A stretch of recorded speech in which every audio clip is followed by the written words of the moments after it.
Bonjour à tous et bienvenue dans le rendez-vous d'actualité d'AI Experience, le podcast qui démystifie l'intelligence artificielle. Voici une revue de presse qui revient sur les derniers sujets clés dans le monde bouillonnant de l'IA, le tout en moins de 10 minutes. If you think about what happened from GPT-3 to 3.5 to 4, it just got smarter. The field became known as artificial intelligence. Can machines really think? Quand l'armée américaine expérimente l'IA pour interpréter le monde, faut-il s'en réjouir ou s'en inquiéter ? Dans un article de MIT Technology Review paru le 9 avril dernier, on découvre une expérimentation inédite menée par les Marines américains. Pour la première fois, une unité a utilisé des outils d'intelligence artificielle générative, non pas seulement pour collecter du renseignement, mais pour l'analyser et en extraire des recommandations opérationnelles. Concrètement, des modèles de langage ont été embarqués à bord d'une expédition militaire dans le Pacifique. L'objectif, scanner des milliers de données open source, des articles, des vidéos, des images, ce qui se passe sur les réseaux sociaux, afin de les traduire, les résumer et produire des rapports exploitables par les commandants. Le tout avec une promesse, gagner en efficacité dans des contextes tendus où chaque minute compte. Ce test grandeur nature s'appuie sur les technologies d'une start-up soutenue par le Pentagone à hauteur de 99 millions de dollars. L'entreprise développe des IA capables d'explorer des volumes massifs de données en 80 langues, y compris derrière des pare-feux dans des pays comme la Chine. Leur interface s'apparente à un chatbot façon ChatGPT, mais appliqué au renseignement militaire. Alors pourquoi c'est important ? Parce que cela marque une nouvelle étape dans l'usage de l'IA dans les armées. Jusqu'ici, l'IA était surtout utilisée pour la vision par ordinateur ou le pilotage des drones.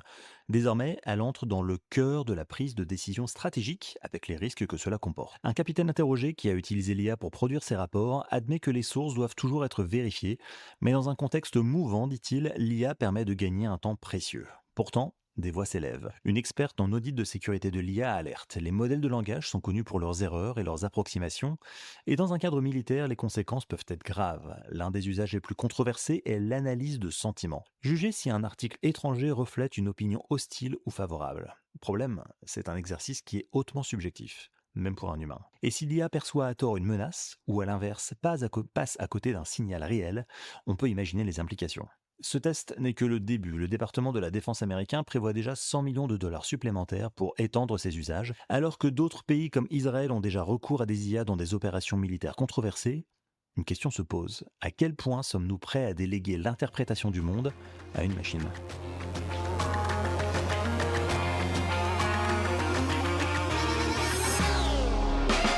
Et si le futur du fast-food se jouait dans les lignes de code plutôt que dans les friteuses ? Dans un article du Wall Street Journal, on apprend que McDonald's déploie une transformation technologique d'envergure dans ses 43 000 restaurants à travers le monde. L'objectif ? Miser sur l'intelligence artificielle pour fluidifier les opérations, soulager les équipes et améliorer l'expérience client dans un contexte de ralentissement des ventes. Le plan repose sur plusieurs briques technologiques. D'abord, le Edge Computing, une forme d'informatique locale qui permet le traitement des données directement dans les restaurants sans passer par le cloud. Cette infrastructure permet d'exploiter les données issues de capteurs installés sur les équipements de cuisine, y compris les fameux distributeurs de McFlurry, pour anticiper les pannes avant qu'elles ne viennent perturber le service. Ensuite, McDonald's explore l'usage de la vision par ordinateur pour vérifier automatiquement l'exactitude des commandes et de l'IA vocale pour automatiser la prise de commande au drive. À cela s'ajoute un projet ambitieux de manager virtuel génératif, capable d'organiser les plannings ou de gérer certaines tâches administratives à la place des responsables. Alors pourquoi c'est intéressant ? Parce que cela montre que l'IA générative ne se limite pas au bureau des cols blancs ou aux cas d'usage spectaculaires. Elle s'immisce ici dans les rouages du quotidien, là où les marges sont faibles, les cadences élevées et le turnover constant. Pour McDonald's, la promesse est simple, rendre le travail moins stressant, plus fluide et surtout plus rentable. Mais ce virage soulève aussi des questions. Comment déployer ces technologies à grande échelle dans un réseau aussi vaste et hétérogène, composé à la fois de restaurants franchisés et de sites en propre ? Et surtout, à quel coût ? Au-delà des enjeux opérationnels, l'IA va aussi permettre de personnaliser les offres, combiner par exemple l'historique d'achat et les données météo pour proposer une réduction sur les glaces les jours de canicule. Une logique prédictive déjà bien rodée dans le e-commerce, mais qui prend ici corps dans le monde physique du fast-food. McDonald's se positionne comme un laboratoire à ciel ouvert de l'IA appliquée à la restauration rapide. Ce que la chaîne expérimente aujourd'hui pourrait bien devenir demain la norme dans tout un pan du secteur.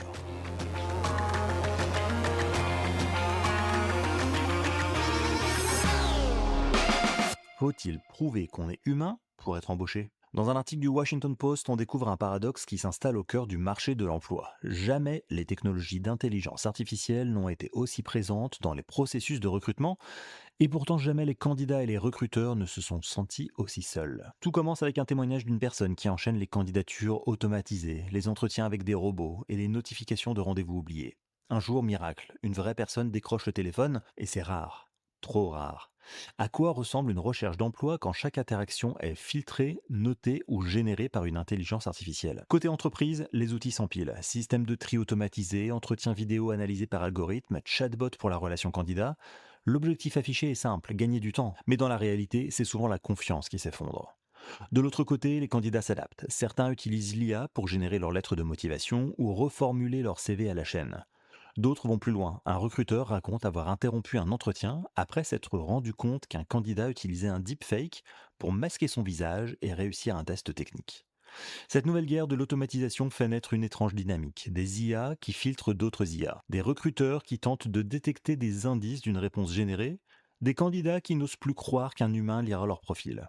Et au milieu, des postes non pourvus, des recruteurs débordés et des entreprises qui peinent à différencier les vrais talents des CV optimisés. Certaines entreprises vont jusqu'à justement optimiser leur processus contre les candidats générés par IA. Questions personnelles, entretiens en présentiel, voire preuve de vie à l'écran. Oui, oui, en 2025, il faut parfois demander à un candidat de lever la main pour vérifier qu'il est bien humain. Et ce n'est pas qu'un problème de détection. Des experts alertent sur un autre danger, l'IA comme béquille intellectuelle. Quand elle ne sert plus à aider mais à penser à votre place, elle nivelle les candidatures et rend l'évaluation plus difficile. Ce glissement inquiète aussi sur le plan éthique. Aux États-Unis, le Colorado a adopté la première loi encadrant l'usage de l'IA dans les décisions d'emploi. D'autres États comme l'Illinois s'apprêtent à emboîter le pas. Face à cette déshumanisation, certains professionnels du recrutement insistent sur le retour au lien humain.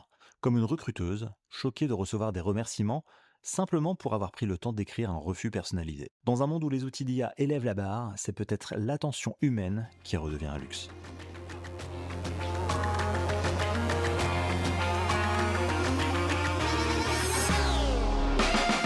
Que devient une génération quand le monde du travail n'a plus besoin d'elle? Un article de New York Times signe un portrait générationnel saisissant, celui d'une génération X créative, talentueuse, souvent pionnière du numérique, mais qui est aujourd'hui éjectée du monde qu'elle a contribué à façonner. La scène est familière, des photographes, journalistes, stylistes, réalisateurs, designers, qui avaient construit leur carrière sur la maîtrise d'un savoir-faire, d'un œil, d'un style, et qui, à l'approche de la cinquantaine, voient leur métier disparaître ou se transformer au point de devenir méconnaissable. Comment réinventer sa vie professionnelle quand son expertise est rendue obsolète par la technologie? C'est la question que se posent nombre de créatifs de la génération X, aujourd'hui confrontés à un double défi, une perte de valeur de leurs compétences techniques et une marginalisation culturelle dans des industries qui misent désormais sur la vitesse, l'automatisation et la jeunesse.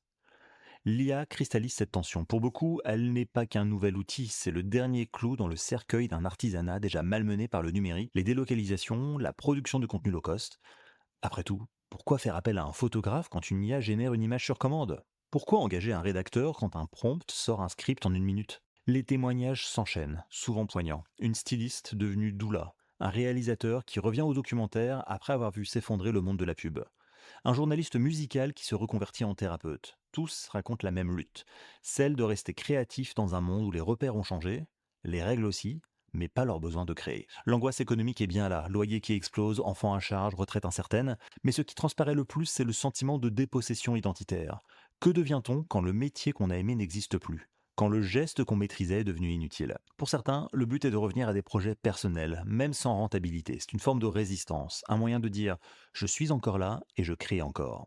Ce que cet article donne à voir, c'est un choc générationnel, mais aussi une leçon pour l'avenir. Car si la génération X est la première à vivre cette transition brutale à l'âge mûr, elle ne sera sans doute pas la dernière. À mesure que l'IA redistribue les cartes dans tous les secteurs, d'autres cohortes devront aussi apprendre à réinventer leur utilité, leur identité et leur contribution à la société. Et peut-être que, comme le dit un témoin cité dans l'article, ce que la génération X a de plus précieux finalement, c'est justement de n'avoir rien attendu. Et donc de savoir encaisser, lutter, pour mieux repartir.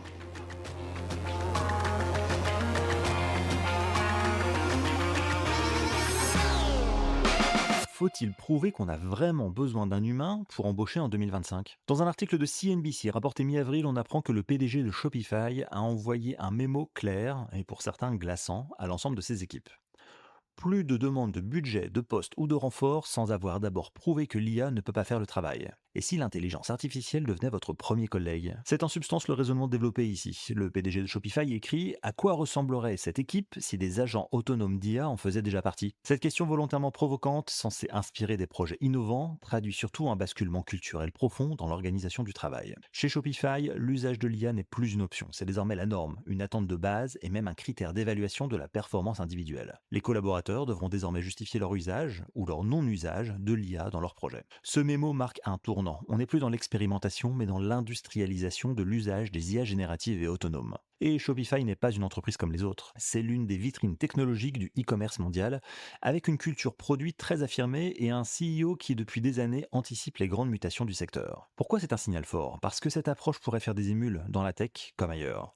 Le PDG formule d'ailleurs une équation que beaucoup d'entreprises pourraient éventuellement adopter: compétences humaines multipliées par puissance de l'IA égale productivité attendue. Mais cela soulève aussi des questions. Jusqu'où peut-on aller pour imposer l'usage d'outils algorithmiques dans la pratique professionnelle de chacun? Et que deviennent les métiers ou les profils qui ne peuvent pas ou ne veulent pas s'aligner sur cette nouvelle exigence? Shopify pose ici une vision sans détour. L'intelligence artificielle n'est plus un outil d'assistance, c'est un prérequis.